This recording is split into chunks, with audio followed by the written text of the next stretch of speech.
Welcome back, everyone. So we are going to take a break, albeit a very short break, from our favorite unit, the mole, to talk about mass percent composition of compounds. So you've already learned about mass percent in the solutions lab earlier in the course, where the mass percent of a solute, of the solid that was dissolved in the solution, was the mass of the solid divided by the mass of the solution multiplied by 100. So we can use a similar formula when talking about the mass percent of an element in a compound. So just like in mass percent in the solutions lab, mass percent of an element is essentially part over whole multiplied by 100. So for example, the mass percent of some element X is the mass of that element in the compound divided by the total mass of the compound multiplied by 100.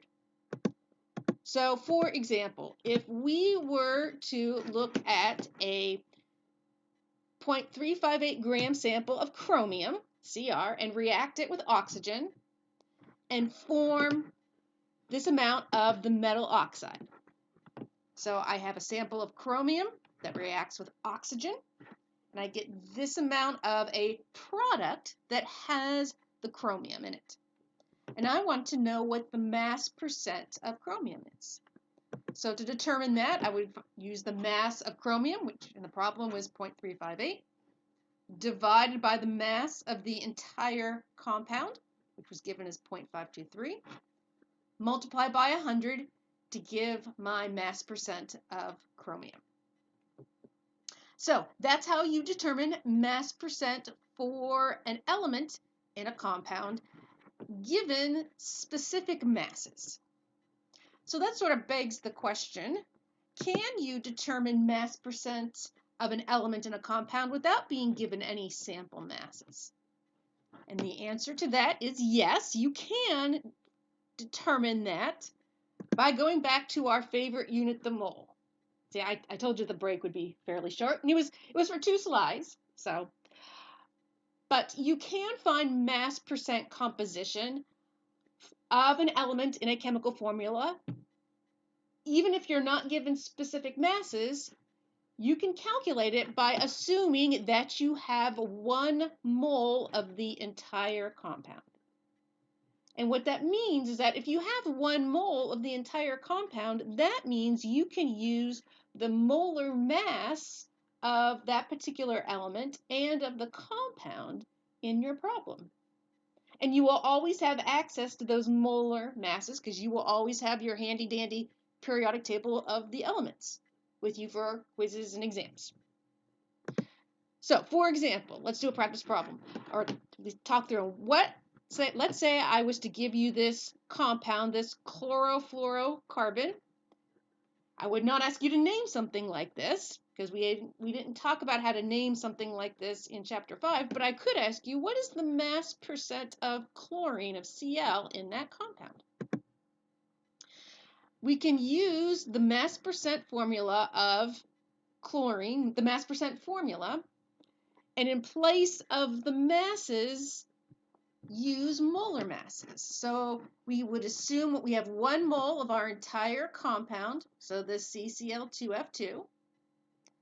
That molar mass will go in the denominator.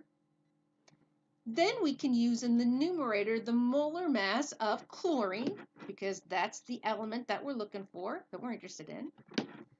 But we need to remember to multiply it by 2. We need to multiply it by 2 because there are 2 chlorines in that chemical formula.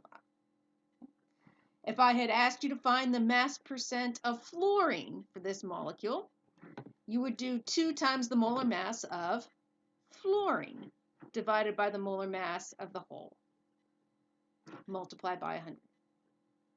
So mass percent composition can be found for elements in compounds, even if you aren't given specific masses. Just assume that you have 1 mole of the entire compound.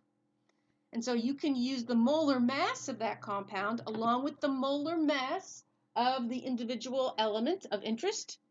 multiplied by the appropriate subscript in the balanced chemical formula to get your final answer.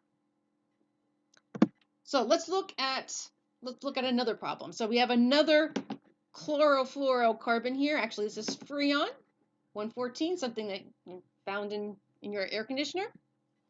Let's say I wanted to find the mass percent of chlorine in this molecule.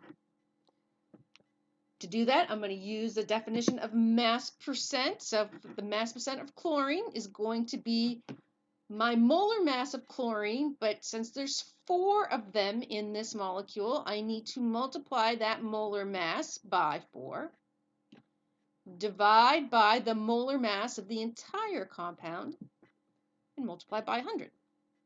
So the molar masses of that Freon 114 and of chlorine times 4 are shown here.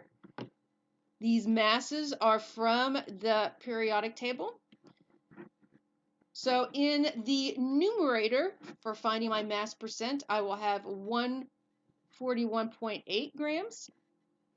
In the denominator, I will have 203 grams per mole. Substituting those values in, multiplying by 100, you get 69.58%. That is the mass percent of chlorine in Freon 114. So essentially that means for every 100 grams of this big molecule, 69.58 grams of it are due to chlorine. So that is how you can find mass percent composition from a chemical formula. You will not need to do that for the quiz, but there will be a problem like this on the Unit 2 exam, and there's 1 or 2 example problems on the Canvas worksheets that I have given you.